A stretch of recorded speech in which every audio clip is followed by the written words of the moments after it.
Olá, amigos! Estamos aqui de novo para mais uma passagem do nosso Evangelho, o Evangelho no Lar, através da nossa Casa Espírita, o Grupo Fraterno Espírita Irmãos Rogério Cláudio. Essa corrente de apoio e do bem, vai permanecer dessa forma virtual. E pedimos aos amigos que possam separar um recipiente. A gente sempre pede para separar o recipiente com água, para que essa água no final da oração seja fluidificada e a gente possa distribuir para os nossos familiares. E para quem tem animal também, separar um pouquinho dessa água para os nossos animais receberem essa energia que vem do alto. Vamos começar com uma mensagem do Minuto de Sabedoria. Se alguém lhe mostrasse uma semente escura e feia, dizendo que dentro dela havia bela e perfumada flor, você acreditaria, porque sabe que da semente nasce a planta que produz a flor. Pois bem, acredite também que dentro de você, por mais imperfeito que seja, nascerá purificada e bela a sua alma imortal que alcançará a felicidade. Tenha fé em si mesmo e busque aperfeiçoar-se. Vamos pedir ao nosso Mestre Jesus a permissão para passar mais uma palavra do nosso Evangelho, que os nossos amigos que estejam nessa rede, tanto do plano físico quanto do plano espiritual, que a gente possa abrir os nossos corações e a nossa mente para receber essa mensagem, para que possamos nos fortalecer um pouco mais, melhorar um pouco mais a nossa energia, a nossa positividade e aumentando mais a nossa fé nessa palavra de amor. Obrigada. A gente vai ler uma passagem do capítulo 7 do Evangelho, bem no início. Bem-aventurados os pobres de espírito. O que se deve entender por pobres de espírito? Bem-aventurados os pobres de espírito, pois que deles é o reino dos céus. A incredulidade zombou desta máxima: bem-aventurados os pobres de espírito, como tem zombado de muitas outras coisas que não compreende. Por pobres de espírito, Jesus não entende os baldos de inteligência, mas os humildes, tanto que diz ser para este o reino dos céus, e não para os orgulhosos. Os homens de saber e de espírito, no entender do mundo, formam geralmente tão alto conceito de si próprios e da sua superioridade que consideram as coisas divinas como indignas de se merecer a atenção. Concentrando sobre si mesmos os seus olhares, eles não podem elevar até Deus. Essa tendência de se acreditarem superiores a tudo, muito a miúde os leva a negar que aquilo, estando-lhes acima, os depreciaria, a negar até mesmo a divindade. Ou, se condescendem a admiti-la, contestam-lhe um dos mais belos atributos, a ação providencial sobre as coisas desse mundo, persuadidos de que eles são suficientes para bem governá-lo. Tomando a inteligência que possuem para a medida da inteligência universal e julgando-se aptos a tudo compreender, não podem crer na possibilidade do que não compreendem. Consideram sem apelação as sentenças que proferem.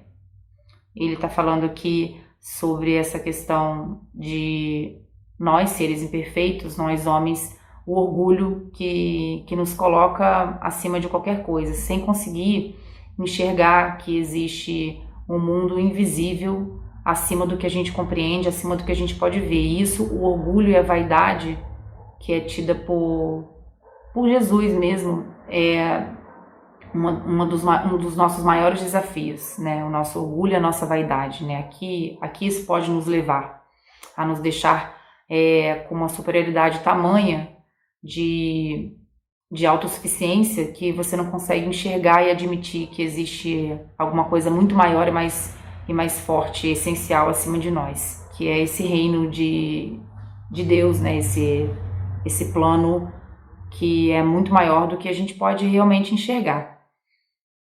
Se se recusam a admitir o mundo invisível e uma potência extra-humana, não é só isso que lhes esteja fora do alcance, é que o orgulho se lhes revolta a ideia de uma coisa acima da qual não possam colocar-se e que os faria descer do pedestal onde se contemplam. Daí os só terem sorrisos de mofa para tudo que não pertence ao mundo visível e tangível. Eles se atribuem espírito e saber em tão grande cópia que não podem crer em coisas, segundo pensam, boas apenas para a gente simples, tendo por pobres de espírito o que os tomam a sério. O pobre de espírito, na visão de Jesus, é completamente o oposto da pobreza de espírito na visão desses seres orgulhosos, de nós, né? Ser humano orgulhoso. Ele enxerga o pobre de espírito como uma pessoa que que é ausente de sabedoria, que não tem alcance de saber. E para Jesus, na verdade, o pobre de espírito, essa pobreza de espírito quer dizer aquele que é humilde, que consegue aceitar e enxergar Deus acima de qualquer coisa. Entretanto, digam o que disserem, forçoso lhes será entrar como os outros nesse mundo invisível, de que escarnecem, e é lá que os olhos se abrirão e eles reconhecerão o erro em que caíram. Deus, porém, que é justo, não pode receber da mesma forma aquele que lhe desconheceu a majestade e o outro que humildemente se lhe submeteu às leis, nem os aquinhoar em partes iguais.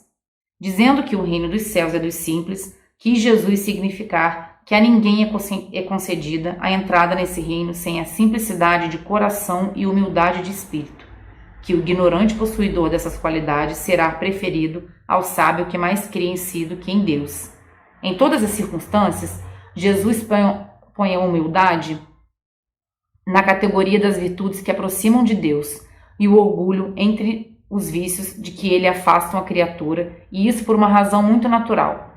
Essa parte é extremamente importante. Em todas as circunstâncias, Jesus põe a humildade na categoria das virtudes que se aproximam de Deus e o orgulho entre os vícios que dele afastam a criatura.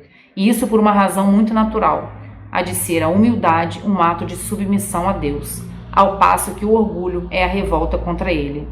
Então, é exatamente esse oposto. Independente de qualquer circunstância, lá, a hora de a gente entrar e acertar aquelas nossas contas, né, no mundo espiritual, é a nossa humildade que vai falar mais alto. Não entra no reino de Deus, ele quer dizer aqui, os desprovidos dessa virtude maior, que é a humildade. E ele finaliza dizendo: mais vale, pois, que o homem, para a felicidade de seu futuro, seja pobre em espírito, conforme o entende o mundo, e rico em qualidades morais. Então, independente do que o mundo acha, do que significa, independente da visão do mundo visível sobre o que significa ser pobre de espírito, o mais importante é a gente ser rico nessa qualidade moral, que quem vai enxergar, na verdade, essa nossa humildade e o que realmente significa ser pobre de espírito é Jesus, é Deus que está acima de todos nós. A gente fica com essa passagem hoje de extrema importância, principalmente esse momento que a gente está vivendo.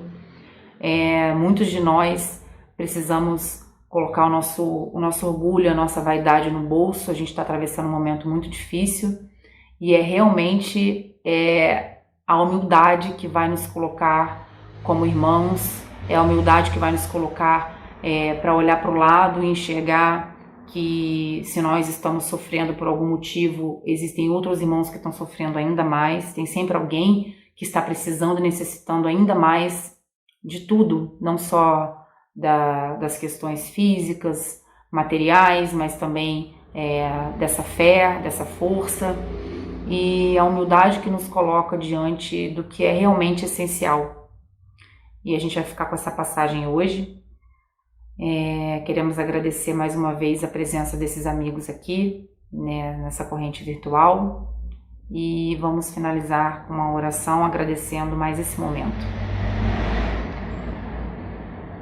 Divino e amado Mestre, nossos amigos e mentores espirituais, queremos agradecer mais uma vez essa palavra de amor, essa palavra de apoio, esse conforto que o Evangelho nos traz. Queremos agradecer essa troca virtual com esses amigos, com esses irmãos, que se também não fossem eles para poder trocarmos, nós não estaríamos aqui dando essa palavra.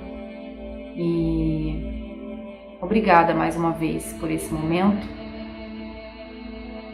Pedimos, Senhor, que nos acolha, que enxergue as nossas reais necessidades, que nos coloque diante desse momento da melhor maneira possível, nos dê força para enfrentar, nos dê ainda mais força para ajudar os nossos irmãos, aqueles que moram com a gente, aqueles que precisamos conviver, que proteja a cada um de nós, aos que precisam sair para trabalhar, que proteja esses irmãos que estão diante desse momento da forma mais difícil, nos hospitais, nas clínicas, nas ruas, e pedimos mais cautela, mais cuidado com os nossos fazeres na rua, e agradecemos mais uma vez